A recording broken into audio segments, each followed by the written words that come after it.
तो इस वीडियो में हम लोग इस क्वेश्चन को वर्क एंड एनर्जी से हम लोग सॉल्व करेंगे। तो जैसा कि हमने पिछले वीडियोस में वर्क एंड एनर्जी के स्टार्टिंग के वीडियोस में हमने वर्क एनर्जी थ्योरम देखा था और हमने लिखा था कि जो चेंज इन काइनेटिक एनर्जी होता है that is equal to work done due to conservative force, work done due to non conservative force, work done due to external. तो यहाँ पर मैं लिख देता हूँ this is work done due to conservative force, conservative force. ये था work due to non conservative force, non conservative force, और ये था work done due to external force. ठीक है, नॉन कंजर्वेटिव फोर्स कौन सा था? जैसे फ्रिक्शन फोर्स था। कंजर्वेटिव फोर्स कौन सा था हमारे साथ? जैसे फ्रिक्शन फोर्स था। और एक्सटर्नल फोर्स था जैसे कोई धक्का लगा रहा है उसको। तो इस सिनेरियो में क्या हो रहा है, इस क्वेश्चन में हमारे पास कोई भी ऐसा कोई फोर्स नहीं लगा रहा है, धक्का नहीं लगा रहा है, तो फोर्स एक्सटर्नल तो इसमें हो गया जीरो। तो that is clear, force external तो जीरो है। अब work done due to conservative, तो इसमें कंजर्वेटिव फोर्स कौन सा होगा? इसको लिख देते हैं, नोटेशन दे देता हूँ ताकि मेरे को पूरा नहीं लिखना है। इसको CF कर देता हूँ कंजर्वेटिव फोर्स, इसको नॉन कंजर्वेटिव फोर्स, ताकि मुझे पूरा नहीं लिखना पड़े। तो कंजर्वेटिव फोर्स में क्या क्या है? कंजर्वेटिव फोर्स में इसमें है स्प्रिंग फोर्स, स्प्रिंग फोर्स होगा। मैंने प्रूफ किया था कि स्प्रिंग फोर्स क्यों कंजर्वेटिव फोर्स होता है। दूसरा है इसमें ग्रेविटी फोर्स, ग्रेविटी भी लग रहा है तो ग्रेविटी फोर्स भी लग रहा है इसमें, तो ग्रेविटी भी क्या है? कंजर्वेटिव फोर्स है। दूसरा है non conservative force. Non conservative force क्या है? इसमें फ्रिक्शन फोर्स जो है वो नॉन कंजर्वेटिव है। फ्रिक्शन, फ्रिक्शनल फोर्स, ये क्या है? नॉन कंजर्वेटिव फोर्स है। तो चलिए इस क्वेश्चन में हमने ये तो आइडेंटिफाई कर लिए कि इसके ऊपर कौन कौन से फोर्सेस पड़ रहे हैं और जो फोर्सेस है वो कंजर्वेटिव फोर्स है कि नॉन कंजर्वेटिव फोर्स है। अब हमें क्या है, हमें वर्क डन निकालना है। इन सब सिनेरियो में हमें वर्क डन और काइनेटिक एनर्जी निकालना है। तो अभी इसमें एक बहुत इंपॉर्टेंट मैं बता देता हूँ। जैसे क्वेश्चन जो डिफाइन किया गया है इस क्वेश्चन में बोला गया कि हम इस बॉडी को रेस्ट से छोड़ रहे हैं, मतलब रिलीज कर रहे हैं body. The block is released from rest, मतलब इसको रेस्ट से रिलीज किया और दोबारा से वो रेस्ट में आ गई। ठीक है, मूव करने के बाद वो रेस्ट में आ गई, मतलब वेलोसिटी जो है इसका इनिशियल वेलोसिटी भी जीरो है और फाइनल वेलोसिटी भी जीरो है। इसका मतलब काइनेटिक एनर्जी इनिशियल और काइनेटिक एनर्जी फाइनल दोनों ही जीरो हैं। तो इसमें मैं लिख देता हूँ, तो इस पोजीशन में इसके पास वेलोसिटी जीरो है क्योंकि इसको रेस्ट से रिलीज किया गया, और कुछ एक XM जो है 10 सेंटीमीटर मूव करने के बाद भी उसका वेलोसिटी जीरो है क्योंकि फिर से वो रेस्ट में आ गया है। तो मैंने चेंज इन काइनेटिक एनर्जी क्या हो जाएगा? चेंज इन काइनेटिक हो जाता है final kinetic energy minus initial kinetic energy. मतलब चेंज इन काइनेटिक एनर्जी है that will be equal to kinetic energy final minus kinetic energy initial. ठीक है, काइनेटिक एनर्जी इनिशियल। तो फाइनल वेलोसिटी जीरो है तो मतलब क्या हुआ? फाइनल काइनेटिक एनर्जी भी जीरो हुआ, इनिशियल काइनेटिक एनर्जी भी जीरो हुआ, तो चेंज इन काइनेटिक एनर्जी भी जीरो हुआ।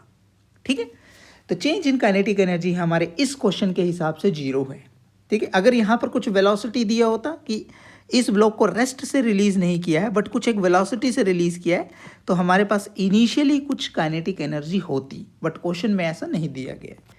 तो अब हमारे पास इक्वेशन क्या बची? इक्वेशन बची change in kinetic energy zero हो गया, तो zero work done due to conservative force, work done due to non conservative force. सिर्फ हमारे पास ये बचा है। तो हमें अभी क्या रहेगा इस क्वेश्चन में फाइंड करने के लिए? हमें कंजर्वेटिव फोर्स के कारण हमें वर्क डन निकालना है और नॉन कंजर्वेटिव फोर्स के कारण वर्क डन निकालना है। तो चलिए इसको करते हैं। पहले हम निकालते हैं work done due to conservative force, इसको निकालते हैं। तो फिर से हमारे पास क्या है? स्प्रिंग मास सिस्टम है, तो मैं इसको इस तरीके से ड्रॉ कर रहा हूँ। हमारे पास एक ब्लॉक है और ये ब्लॉक मूव करके यहाँ पर आ रहा है, इस पोजीशन में आ रहा है, XM तक मूव कर गया है। ठीक है, XM तक मूव कर गया है। अब इसके ऊपर कंजर्वेटिव फोर्स कौन कौन से लग रहे हैं? इसके ऊपर जो कंजर्वेटिव फोर्स हैं वो एक्ट कर रहे हैं, एक mg है, mg फोर्स है, और एक है फ्रिक्शनल फोर्स के एक्स फोर्स है, ठीक है, के एक्स फोर्स है, ठीक है। ये के एक्स कौन सा फोर्स है? स्प्रिंग फोर्स है, ठीक है। इसके कंपोनेंट ले लेते हैं। ये हमारे पास थीटा दिया गया है। थीटा कितना दिया है क्वेश्चन में? थीटा हमें पता है 37 डिग्री। कहाँ दिया है? यहाँ पर हमें मेंशन किया गया है 37 डिग्री। तो यहाँ कितना हो जाएगा? एम जी कॉस थीटा, और यहाँ कितना हो जाएगा? एम जी साइन थीटा, और एक क्या होगा? नॉर्मल फोर्स होगा।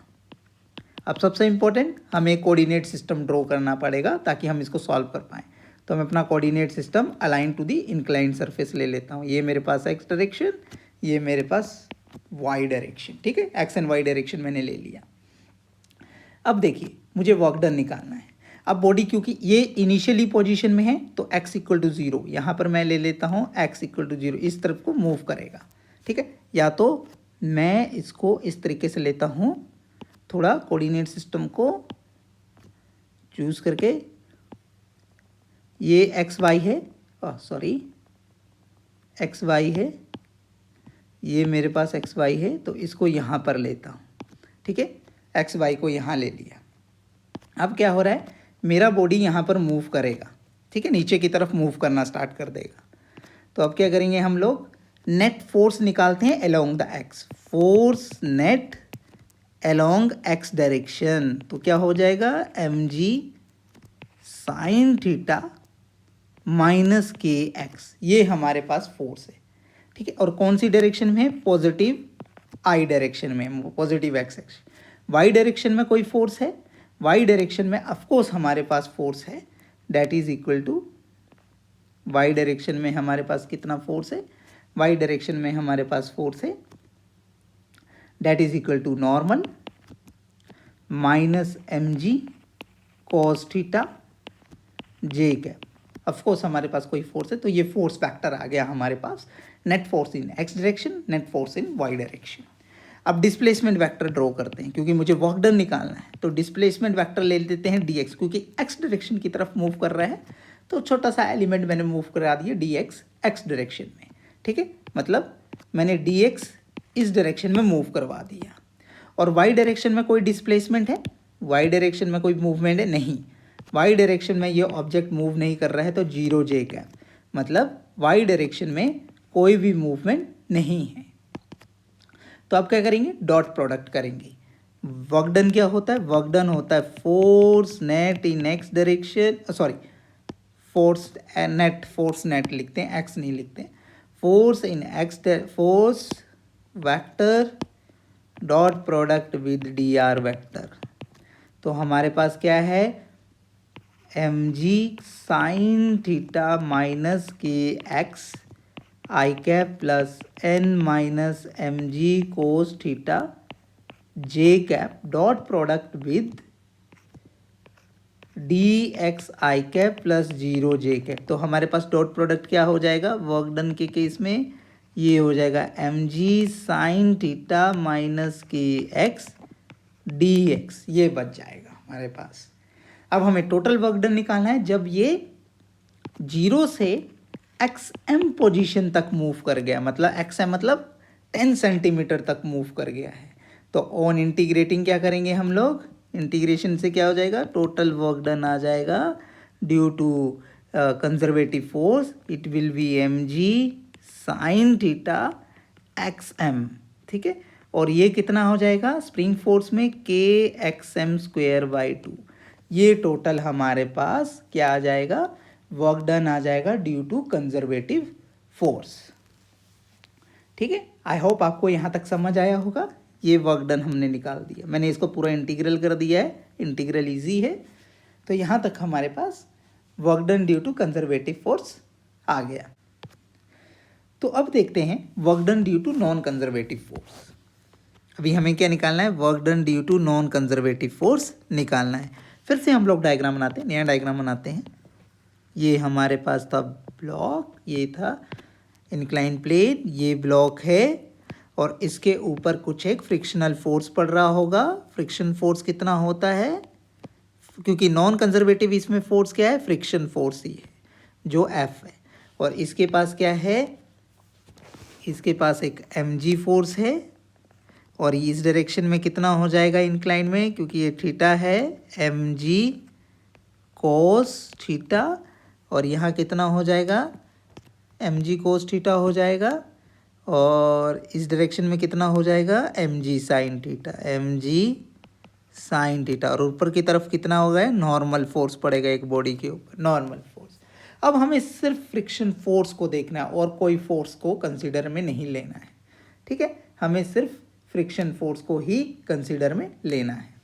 तो फ्रिक्शन फोर्स के कारण कितना वर्क डन हो रहा है, तो फ्रिक्शन, अब फिर से कोऑर्डिनेट लेते हैं। कोऑर्डिनेट मेरे पास ये एक्स डायरेक्शन और ये मेरे पास वाई डायरेक्शन। तो फ्रिक्शन फोर्स जो है, फ्रिक्शन फोर्स का अब फोर्स वेक्टर क्या बनेगा, फोर्स वेक्टर फ्रिक्शन के लिए क्या हो जाएगा, क्योंकि एक्स डायरेक्शन के ऑपोजिट है तो फ्रिक्शन फोर्स हो जाएगा negative F I cap. Y direction में फिर से फोर्स है हमारे पास, वाई डायरेक्शन में हमारे पास फोर्स है N minus M G cos theta जे कैप, ठीक है। और डिस्प्लेसमेंट वेक्टर फिर से वही हमारा एक्स डायरेक्शन में D X I cap plus zero J cap. अब वर्क डन कितना हो जाएगा, स्मॉल वर्क डन हो जाएगा फोर्स इनटू डिस्प्लेसमेंट वेक्टर। तो फोर्स वेक्टर कितना है negative F I cap N minus M G cos theta J cap dot product with D X I cap zero J cap. तो ये कितना हो जाएगा माइनस एफ डी एक्स। तो हमारे पास क्या बना, हमारे पास जो वर्क डन बना small work done that is equal to minus f d x. अब एफ जो हम कैसे लिख सकते हैं, हमें पता है फ्रिक्शन फोर्स होता है म्यू एन, और एन कैसे आ जाएगा, एन की वैल्यू है एम जी कोस थीटा। क्यों, क्योंकि हमारे पास वाई डायरेक्शन में कोई मूवमेंट नहीं है, तो acceleration in Y direction zero है, तो n must be equal to m ji cos theta, ठीक है। तो ये हमें पता चल गया। तो फ्रिक्शन फोर्स कितना हो जाएगा, work done equal to negative mu M G cos theta d x. अब इंटीग्रेट कर दो इसको, जीरो टू एक्सएम, एक्सएम जो एक्सएम है हमारे पास कितना है, क्वेश्चन में कितना दिया हुआ है मैक्सिमम डिस्प्लेसमेंट 10 सेंटीमीटर तक जा गया है बॉडी। तो हमारे पास हो जाएगा net work done equal to minus mu M G cos theta x m. ये वर्क डन हो गया फ्रिक्शन की फोर्स की वजह से, दो है नॉन कंजर्वेटिव फोर्स, ठीक है। अब ये ले लीजिए इक्वेशन सेकंड, ये ले लीजिए इक्वेशन वन। अब वर्क डन, दोनों वर्क डन को हम लोग यहाँ सब्सटीट्यूट कर देंगे, जो एक्सप्रेशन हमने यहाँ लिखा था, that is sum of conservative and non conservative has to be zero. तो मेरे पास आ जाएगा mu M G cos theta x M plus M जी sine theta x M minus के X M square by two has to be equal to zero, ठीक है। तो हमारे पास म्यू का क्या हो जाएगा, एक्सप्रेशन आ जाएगा M G sine theta x M minus के X M square by two divided by M ji cos theta x M equal to mu. तो हमारे पास म्यू का कुछ इस तरीके से एक्सप्रेशन आएगा। अब मास हमें पता है कितना है, 1 kg दिया गया है, जी की वैल्यू हमें पता है, थीटा कितना दिया हुआ है 37 डिग्री, एक्स एम हमें कितना है मीटर में कितना पता है 0.1 मीटर है, और के की वैल्यू हमें दी हुई है 100 न्यूटन मीटर, और बाकी सब कुछ हमें पता है। तो हम क्या करेंगे, थोड़ा सा इसको मॉडिफाई कर देते हैं, एम जी साइन थीटा माइनस के X M by two divided by M ji cos theta, क्योंकि एक्स एम कॉमन आ जाएगा। तो आप इसमें जब पूरी वैल्यूज़ को पुट करेंगे तो आपके पास म्यू की जो वैल्यू आ जाएगी दैट विल बी 0.1274। तो आपके पास इस क्वेश्चन का आंसर आ जाएगा। तो आई होप आपको यहाँ तक समझ आया होगा।